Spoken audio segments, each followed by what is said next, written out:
Susie Wrong. Joy Drive with Dean Warren's film, TV and theatre reviewer. Susie Wrong, how are you? I'm great. How are you? We're both fabulous. Now, I know that you know... I'm enjoying the moistness. Is it moist in Sydney? Oh, it's so moist. It's wonderful. It's a great word, isn't it, Susie? Everyone loves that. Everyone cringes a little bit. Yeah, that's all right. You get it out there. Susie Wrong, you've set us for our homework this week, a show on Netflix called The Prom. Tell us about it.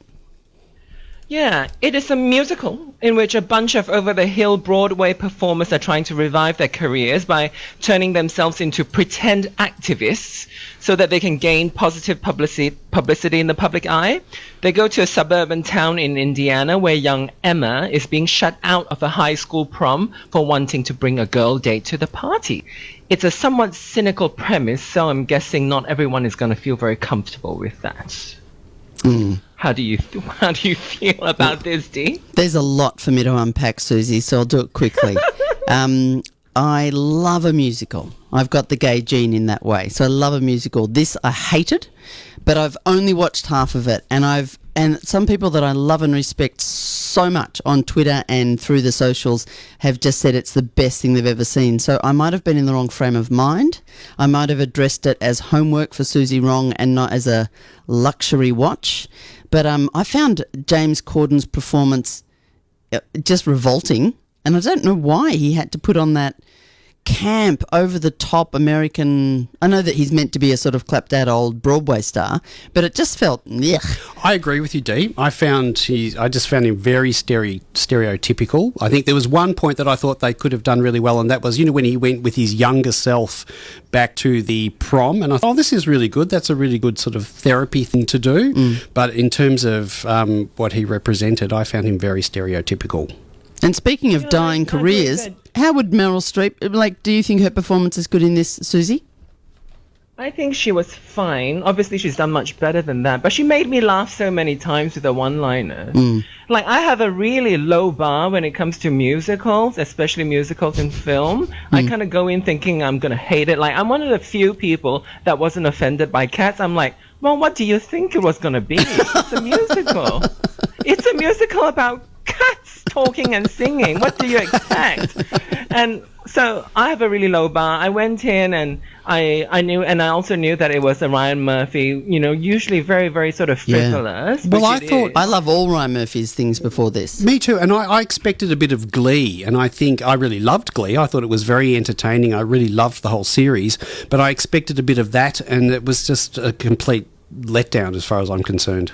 Am I too harsh? Yeah, it also doesn't feel as sumptuous as Ratchet or, in any of the other things. The Politician, it doesn't feel as styled. It feels like they've thrown every cliche about musical theatre at it, and it feels very ambitious. But I don't know. You tell me. You keep going. No, I think all your thoughts are very, very valid. But I know that when I watch a thing like that, I just kind of have to shut parts of my brain out. Shut down parts of my brain and just watch it like I'm watching a cartoon or something. Yeah. And Meryl Streep made me laugh, and at the end, Kerry Washington made me cry, and I felt like, all right, that's all right for a free Netflix movie,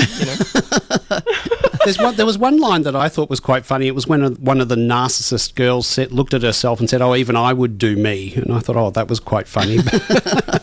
So there are a couple of laughs in it. Well, I can tell you both that Twitter is going mad for it, and people are saying... So I haven't got to the end, so I'm sorry about that. I've been very busy, Susie. But I will watch it. You hate it. I will watch it through because I want to see what everybody's talking about. There's people saying, I'm sobbing, it's so sad, I cried right through. And I'm like, I obviously haven't got to that bit. Yeah, I think it plays a lot on our emotions as queer people. It sort of manipulates those memories and those emotions. And in that way, in accordance with this idea, right, that James Corden is a straight married man playing this sort of really over-the-top effeminate camp role. First of all, it feels really offensive. And second of all, when he goes back, and a lot of it is about this character's memories at school when he was bullied and all that. And no matter how hard the actor works, and I felt like he worked really hard, you just can't believe it. You just know that, oh, you don't have that experience. Yeah. There's no way that you can understand. So I think, it goes back to this discussion that we have week after week about casting the right people, casting queer people for queer roles. And I think in this particular case especially, I just wasn't able to buy into what he was trying to sell, even though he was working very hard on the role. But if I be the devil's advocate, and I agree with you on much of that, Susie, but when you're watching a World War II film, do you look at the actors and go, they've not been through a war? Let's be honest. I haven't got a personal investment the same way. Yeah, well, that's true. Well, yeah, cause especially with this one, I felt like, oh no, don't you tell me about what that feels like, because I know what that feels like and you don't. Was there a trans representation in this film? I think there were a few kids that were sort of like short moments where they look at lots of different queer kids, and they did have sort of invested quite well in finding a beautiful diversity there. So that was quite nice. I found that when James was doing some of the emotional parts, like going back to the prom and dealing with his mother, it just didn't hit the mark for me. And I wonder if that is because of he hasn't had the lived experience. I don't know. But I didn't get that emotional at those points where I thought I really would. I think if you went in knowing that the person is queer, you would probably, like, your own imagination is going to work to tell the story to yourself. But, for me, I call it prejudice if you will, but I kind of went in thinking, there's no way you know what that feels like. But I can see that he worked hard, and I would, give him credit for that. Also, it's not like we'd be struggling to find a kind of chubby, kind of blonde American gay man to play that role. Yeah, the only thing is that they needed big names, That's what Hollywood is about. They wanted big names to sell a show, and James Corden is, quite quickly becoming a household name. He's got this, late night show in the States, so he's becoming a name to sell, especially musicals. But my old argument stands that if you're not gonna give queer people the opportunities, we will never have A-listers who are queer, and then this will keep going. This will just be history repeating again and again. And the other thing is too, I know the bigots at school, the bullies at school were being called out, but they, as soon as they were called hypocrites, they changed their minds and said, "Oh, we're so sorry, we didn't mean to be mean to you." Now it takes more than calling a bully a hypocrite them to change their minds. I thought this was just really superficial. No bully's going to change like that. Is it set in a particular period in time? Is it just feel 80s, or is it current time? Yeah. I feel like they have a lot of technology in it, so it's like now. Yeah. So these kids are meant to be, the woke generation. So when they were being bullies, it was a little bit unbelievable because they were very old style bullies, but also them changing their minds with over the course of one song was not very well done at all. a lot of the writing was very iffy. Also, for my musicals, I like a musical where, let's call it the Sound of Music principle, where it's talk, talk, talk, stop, sing. I just get very uncomfortable with the whole I'm talking now and now I'm singing. See, we could do a show like that, No. Just burst into song. Well, we'll do that when Susie Rong comes down for her visit, and she will be coming in the new year. I'm certain of it.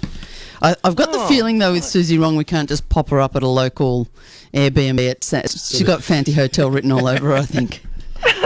We'll check it. We'll check with the Joy budget, Susie. So we're talking about The Prom with Susie Rong. The Prom is available on Netflix now. Homework for next week, please, Susie.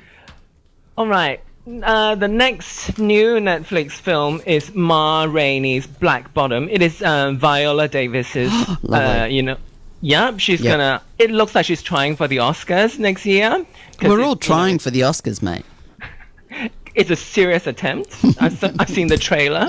It's all very serious. And also it's got Chadwick Boseman, who's recently passed away. It's his final film. So I've got quite high expectations for this. From what I understand, Ma Rainey was a queer woman, but we will find out how much of her queerness is included in this film. Ma Rainey's Black Bottom on Netflix. Homework for next week. We'll try and remind you, because some people forget to cram in the shows. I will be... Is it one show, Susie, or is it a series? It's a movie. It's a 1.5 hour film. Great. I love to Sydney. Stay well, and we'll see you next week.